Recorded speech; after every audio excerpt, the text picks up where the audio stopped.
from the Garoppolo performance you appreciated more on the tape? Anything maybe even appreciated less from what he did? You know, it was fun to watch. You know, first time on the plane, watching a couple times today.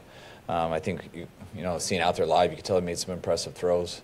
You know, there's definitely situations, you know, that he got a little confused in and still was able to make plays, which, you know, the more he plays and the more he's around us, knowing the scheme and reps, he'll have less of those. But I think it was still very impressive to the situation he was in for him to still be able to keep his poise and still able to make some plays when things weren't perfect. TV crew kept saying that you told them that you were keeping your timeouts and you're always going to be ready in case he needed, the play clock went down. It didn't really seem to come up. I mean, were there times when you were worried, or was it a little better than you might have even predicted? No, I mean, it got a lot closer than what we were used to, you know, just because we go a little bit faster and we just had to slow it down and wait for people to be in the huddle. And it got close a number of times to where just closer than what we're used to. But he did a good job getting the ball snapped, didn't have any delay of games, and didn't have to use the timeouts. There was a couple times the headsets went out so you can't talk, but we had a few plans in where if that did happen, a couple plays that were just memorized that we're going to go to. I think that happened twice in the game. But overall, you know, I went in not really sure how it would be, and I think it went a lot better than expected. I mean, you know, he made the throws to the right spots. Guys got open, and we protected. So, you know, he made some impressive throws, especially one when we missed a blitz, and there was a free guy coming up the A gap and hit Trent Taylor over the middle. I thought that one was the most impressive. I thought the guys blocked very well too, and I thought the receivers did a good job. I don't think we had any drops in the game that I remember. I know we did it on third down. You know, Keith being 8 for 8, Trent 6 for 6 on those targets. You know, I think Jimmy played well. I also think the receivers did a good job, and I think the O-line did, and our backs protected well too. Your players seemed really enthused about him, particularly, not just the win. Do you think did that surprise you at all? And do you think any part of that is just, in your experience, do players sometimes get energy from mid-season change like this, or is that just strictly because he played so well? I think it's both. I mean, I think anytime you trade and get a quarterback in the middle of the year, you know, especially one who's talented like Jimmy, to where I don't think it's hard for people to see the talent he has as a thrower. I know players can see that. I think fans can see that too. So guys get excited about that as soon as you get them in the building and they're out of practice and things like that. And I think they've really enjoyed the guy here over the last few weeks. So, you know, I think they recognize the talent, and they're also pulling for the person. Everyone knew it was his first game, and I think everyone was confident that I think everyone knows that he's going to be a good player here. But no one totally knows what to expect in the first game, and so we all went in pretty open-minded, and I think the guys were real excited for him to have some success, and also excited for themselves because it's fun when guys play well, and especially at the quarterback position. You find yourself wanting to tamp down the enthusiasm because that's what coaches do, or are you saying, "Oh man, this is pretty great"? No, I mean, I try to just be realistic. I'm not going to try to get too high or too low. I've been very excited since the first day we got him. So just to have the opportunity to have him here in this building, there was a lot of great things that he did yesterday, things that we're very excited about. I know there's still a lot of work that we have to do too. And the coolest thing about him getting out there, having some success, having a win is, you know, that we've been through it for a week now. It was a lot more fun watching tape today, being able to grade him off some things, being able to coach stuff that you don't really understand truly until you go through those reps. And looking forward to the rest of this year, just having these 4 games to do that each week, and it'll make it more fun going into the off season where you're not just talking hypotheticals. You can actually look at him. He's gone through it, and I think he understands it more after going through it yesterday. I think he'll understand it even a lot more after getting 4 more of these going into the off season when we watch the cut-ups. You've mentioned wanting to build momentum throughout the latter portion of the season. How does that manifest itself for you? You know, mine's more about, I just want to be proud of how we play. I want us to play our best. Very rare. I mean, I've never been a part of a perfect game anywhere. And, you know, you always strive for that as a coach, but you want to be proud of guys' effort, that guys are getting better. You know, I was proud of how we played yesterday. By no means was it perfect. You know, I told our player, I mean, there's a stat line I could read from that game where it would have looked like we got blown out. You know, if I read 0 for 5 in the red zone when they're 1 for 1, then I know they returned a punt for a touchdown. I know we had 1 turnover, they had none. You look at stuff like that, and, you know, those are usually statistics that you're losing pretty good on. And then on the other hand, you can look at the stats that we outgained them by over 200 yards. We had 73 plays to, I think they had 36. With the time of possession was huge. You can look at those and it could be, well, how much do we blow them out by? And then we won by 1 point. It came to the end. What I was really happy with our team is I felt like the score or some of the highs and lows in the game didn't affect our players. I felt we played the same way on the first play as we did the last play. I didn't feel that way for Seattle the week before. I felt we struggled in the first half, and I felt that affected how we played in the second half, even though it was a one-score game for a long time.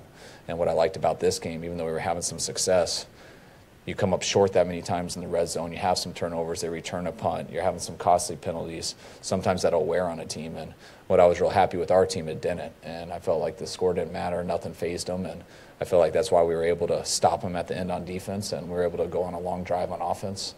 And that's what I feel you have to learn how to win. And I think stuff like that helps you learn how to do it, that no matter what the score is, no matter how you're playing in a game, that if you believe you can win, you always have a chance to win. And that's what we're trying to develop here, not just hoping that we are.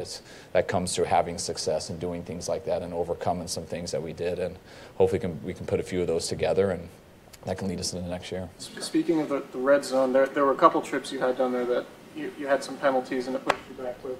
How do you feel Jimmy did in the red zone after reviewing the tape? And is it just a product of not getting enough red zone reps during practice? And how do you view that going forward? Well, the tighter it gets, the more exact you have to be. Everything gets harder. The windows get smaller. Even the run support with safeties, you can play a two-shell defense and still meet the back at the line of scrimmage because they don't have to drop back as far. They're not as worried about posts over the top and things like that. So everything gets tighter. So you got to execute very well. We didn't as a whole team. It wasn't just Jimmy, but you can't waste plays down there. There's a couple plays that he could have done better. But there was 3 times we got inside the 10. The last time we weren't truly trying to score a touchdown. We were trying to work that clock out. So the 2 times we were trying to score, we had 2nd and 1 and thought we could have got the first down on our 2nd and 1 run, and we didn't. Then we had 2 false starts in a row on 3rd and 1 that got us to 3rd and 11. It's very hard to convert 3rd and 11 down in the red zone. It's just too tight.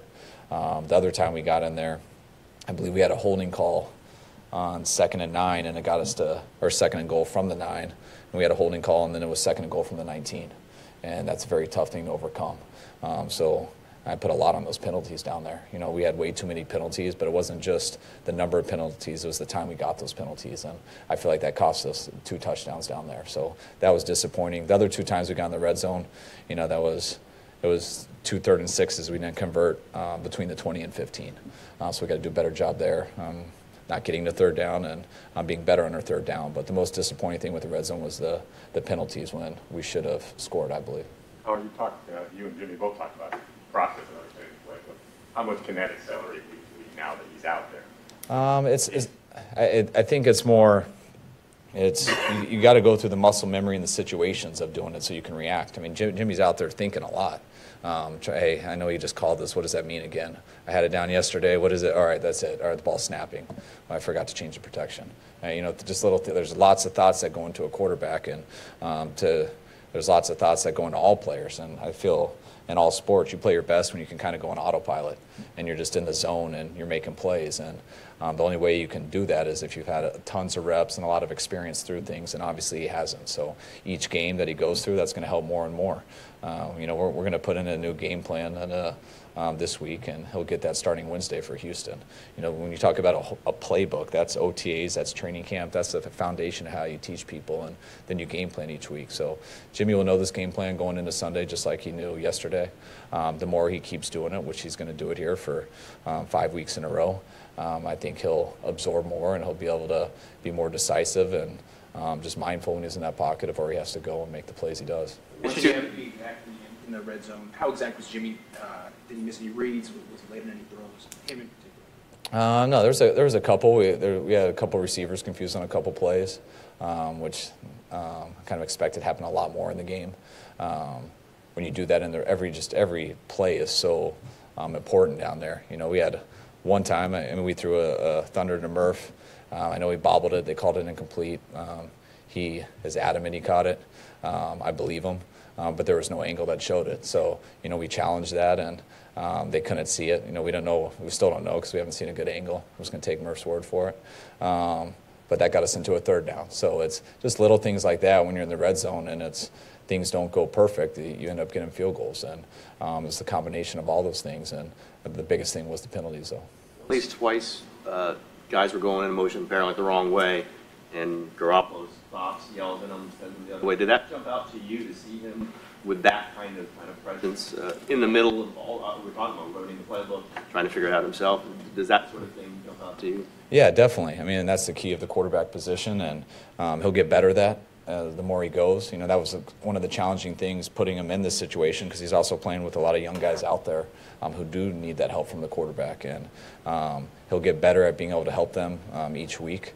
I also thought the other 10 guys on the field did a pretty good job helping him. Sometimes when something wasn't right, they were able to talk and get it communicated so you didn't have to waste a timeout. And I just think all 11 guys were out there in the entire offense. They did a good job of playing together, helping each other. And I didn't think one position carried the rest. I thought everyone took their turns of helping each other out. Was he right both times, by the way? Yes, he ended up being right. Was there a play or strategy if the Bears had let you score or tried to let you score where you were telling guys don't score? Was there anything? It didn't get to that point yet. It did at the end, the last run, and then when we took a knee, we possibly could have cranked. We could have slipped through there and got one of those early. Still hoping it would be a 2-score game. We'd have to defend. But, with the timeouts that we used at the end, there was going to come a time to that, but luckily it didn't. That's why Jimmy's ability to extend plays and make tight window throws, or those things you've seen him do in practice and expected from him. I mean, those are things you expect from him, just because that's what he did throughout college. That's when I say he's a talented guy, he has the ability to do that stuff. Everyone can see his arm speed and how quickly, whether he's late on a play or not, he has the quick twitch in his body to get the ball there and to get into some windows. And he's an athlete. He's got very quick legs. He can move well in the pocket, and when things aren't there, he's got a chance to break it and get some off-schedule stuff going. Once you checked out that first down, were you expecting them to let Hyde score? Do you have a philosophy in situations like that? Will you take your chance with a field goal or give your offense a chance? Yeah, you're probably going to end up letting them score. I didn't know exactly how they were going to play it out. You could tell that they weren't. I can't go through the exact numbers right now. I end up dependent on a guy upstairs to help me a lot. His name's Cordell. But we were good with it. We were waiting to see if they were going to use theirs, and it ended up working out for us. There was a tweet today I saw that someone said Marquise Goodwin gave up his seat at the front of the bus for Jimmy. Did you see that? Were you on that bus? Okay. No. It's nice of him. Bad question. My fault. Oh, it's all right. Smart. Receivers should do whatever they can to get quarterbacks to like them. Jimmy, you said you would. I'll let you know at the end of the week. You just said you was talking about I'm just joking. Yes, he is. He is. Well, your years in the NFL, can you draw a parallel to anyone else who came off the bench or was introduced to the team late in the season and injected excitement like this on the team? Not one that I've been on. I'm sure there have been. I'm sure there's a number of them, but not one that I've been on, especially with the quarterback position. So it's different, and I think it was some excitement that we needed. I think we've gone through a long year. I think it's been a necessary year. I think there's a lot of good that has come from this year, even though your record doesn't totally show it.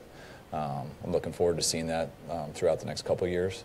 But I also think as you get to the end here, it's nice getting a guy in there that can lead us into next year, and for guys to get to know him, get to see him, and I think it'll make guys a lot more excited coming back into the offseason. All right. Thanks, Coach. All right, guys. Thanks. We need Cordell.